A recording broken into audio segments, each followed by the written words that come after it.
think I'll change my background as well. Yeah. Get rid of the beach. So we are live. Hello, everybody. Welcome to the Healthcare Recruiter Lunch and Learn. It's the 22nd of July. It's scorching hot where I am in Spain and where my guest is today. And I feel very lucky to have Steve Nobles today. Steve's got decades of experience in nurse sourcing and recruitment. Do you want to introduce yourself, Steve? Well, good afternoon. My name is Steve Nobles. I am the sourcing specialist with talent acquisition with Vidant Health, and we cover Eastern North Carolina. Yeah, love it. Team Vidant. Team Vidant.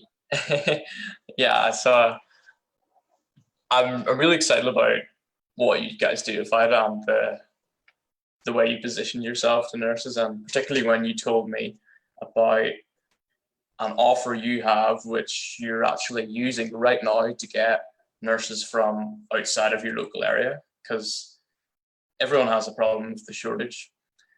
And a way sort of around that is to escape your own city's shortage or regional shortage and reach out to a wider candidate pool. So I'm really curious to talk about how you can actually get visits from get nurses from out of states using paid visits. Mm-hmm. So what options would you offer those nurses who you want to come from out of the area to work for you? We have two options that we offer them. If they're coming from a distance where they would need to fly, we have a travel agency that we work with that will contact the applicant. They will schedule their flights. They will book their hotels and car rentals if they need that, and then do a direct bill to our hospital. We also have the second option. If they decide they want to drive in because they're bringing family or whatever, we will do a mileage reimbursement to reimburse them for the miles that they drive. We also provide hotel accommodations for the time they're here. That is a direct bill to our facility, so they don't have to pay out of pocket. And there's no obligation with this. The reason we do this is I would never move somewhere I had never been. And I don't expect any of my candidates to do that. So when we bring them down, they have already interviewed, they've already been extended an offer, and they're using the site visit to make a decision as if this is the right fit for them. So when they come down, we want them to see the hospital, meet the people, and tour the area. Because as long as it's a fit with the hospital and the community, we found we've had much more success. Yeah, and I guess that would improve retention as well, because they actually know the area. They're making a more informed decision. Yes, and a lot of the nurses that we bring in have spouses and families. So it's not only important that it's a good fit for the nurse, but also for the family. So we want to make sure that it's right for everyone and everyone's comfortable with the move. Yeah, and do you put the whole family up? Do you have a limit to the amount of people that you No, we'll put the entire family up.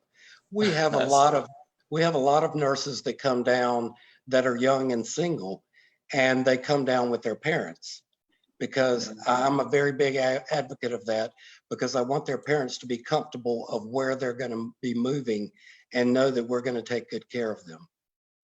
Yeah, no, that would definitely be my parents.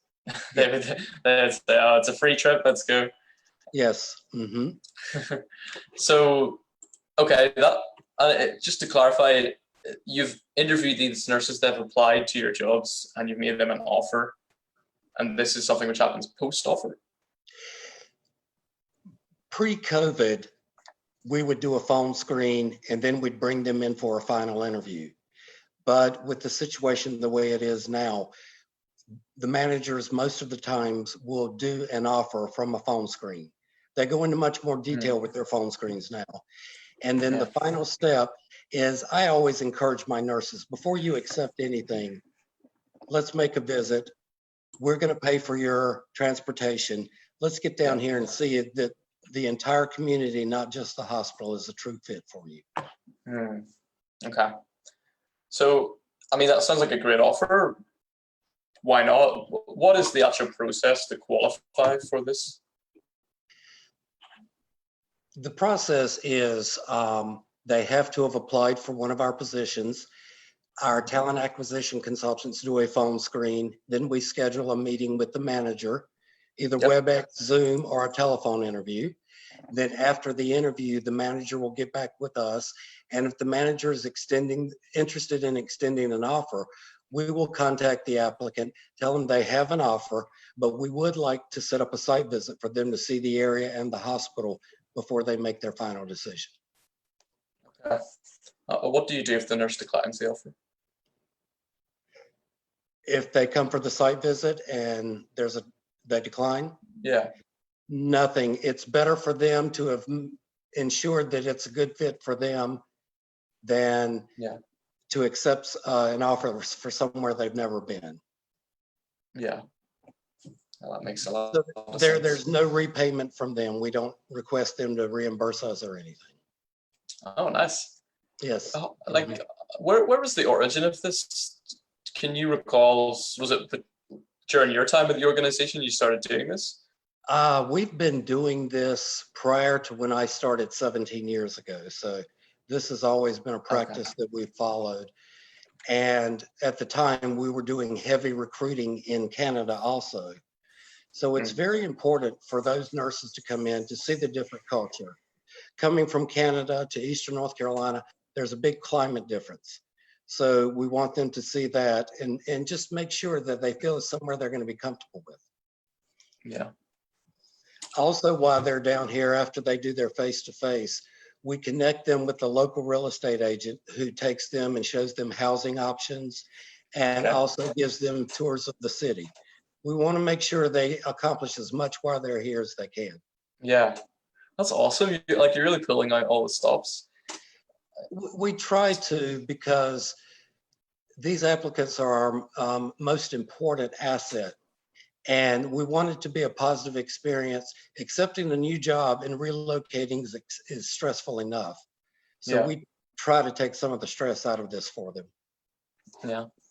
I guess, I mean, that's so creative because obviously the cost to hire a nurse is quite high these days, and you're going to avoid people leaving after they join. So I really like that. Yeah. If somebody in, say, Los Angeles or in El Paso sees this video, they're a talent acquisition manager and they want to start implementing something similar, could you tell us a little bit more about what steps you need to take and how you can actually put a program like this in place? It was very simple to get it going. One of the things we did is we've recently added on the travel agency. So we just contacted a travel agency who agreed to do the booking and direct bill us. And so that makes it a lot simpler. In the past, what we did is the applicant had to pay for the travel and then we reimbursed them when they got here. And then we found a lot of people are not in a position to upfront an airline ticket. So this has made it a lot more convenient for the applicants to get here. Yeah. Have you ever got someone who it ended up they weren't suitable or they were just taking advantage of the scheme? Have you ever had a bad experience like that? We have had individuals that have come down and it's not been a fit for them. I don't say anyone that has taken advantage of it because they're truly interested if they're going to come. Yeah, so, I guess. And I always tell them, you've had your interview, you've heard about the hospital. If I get you here for the site visit, I've got you, because you're going to fall in love with the hospital in the area. So no, we don't experience that much. That's good. I love how direct you are. I think it's whenever people, they the value you can give to them, so you just say it instead of dancing around. Yes. So I do have another question which I've been keen to ask. Have you got any interesting or remarkable experiences of stories which you could share of people who have came and become part of Vidant? I've got so many success stories with people that have come from other areas. As I said, the Canadian recruitment, I've got nurses that we've brought down that have been here 25 years and have relocated from Canada. I've got them from Alaska. I've got them from the UK, all over. And that site visit, it kind of takes some of the stress out of them because they know what they're getting into when they make the move. So it's a success story bringing them in. I can't stress that enough, to do that for your candidates, because that's just showing you believe in them and you can trust me. Yeah. So would you say that is perhaps one of the main things, building trust in the relationship? Yes. Like I said earlier, I wouldn't move anywhere I had never been. So I don't expect my candidates to. So, that's part of the relationship building, and that's what recruiting and sourcing is all about, building a relationship with that candidate so they trust what you're saying to be true. Yeah.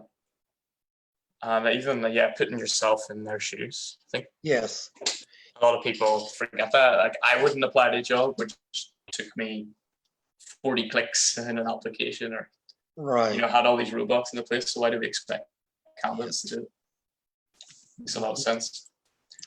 Yeah, and you said something earlier when you were talking about your parents. I mean, we're building trust with their parents when they come down, because anytime they come in and bring their parents, I always like to meet with the parents and let them know that we're going to take care of their child. So. Yeah, and you would say that like directly to the parents? Yeah, a lot of times when I do tours, I take the parents on the tours also. And when we go doing looking for housing, we want the parents to go, because the parents have to be comfortable with this change. Yeah. And say it was someone in their mid-20s, early 20s. How are you actually reaching them as a sourcer in the first place? Are you putting job ads up? Are you doing grad hiring? How do you actually reach the potential candidates? We have several different methods. We do a lot of sourcing on career sites. We also do a lot of cold calling. Saw your resume, see you would be a great fit for our organization. We'd love to talk to you about the opportunities. So there's many different ways. With the current environment, we're not doing a lot of traveling these days, so we are not going out to career fairs and actually meeting them. So a lot of our contact is established over the internet, via phone calls, and you just have to build a rapport with that candidate. Yeah. Are you still doing these visits at the moment? Are they still active, or site visits? Yes, we are. Okay, great. So I guess the money question, a lot of people are obsessed about numbers these days. Yes. Do you know roughly how many nurses you've hired using this offer, these visits, say in a 12-month period prior to the coronavirus? Have you got any numbers you could share with us? Not off the top of my head, but not only do we do this for our nursing, but we do it for our allied health jobs too.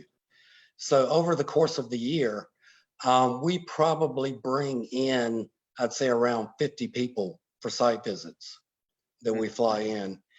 And our close rate is very high out of that. I would say just with nurses, I probably hired 25 to 30 that we brought in for the site visit.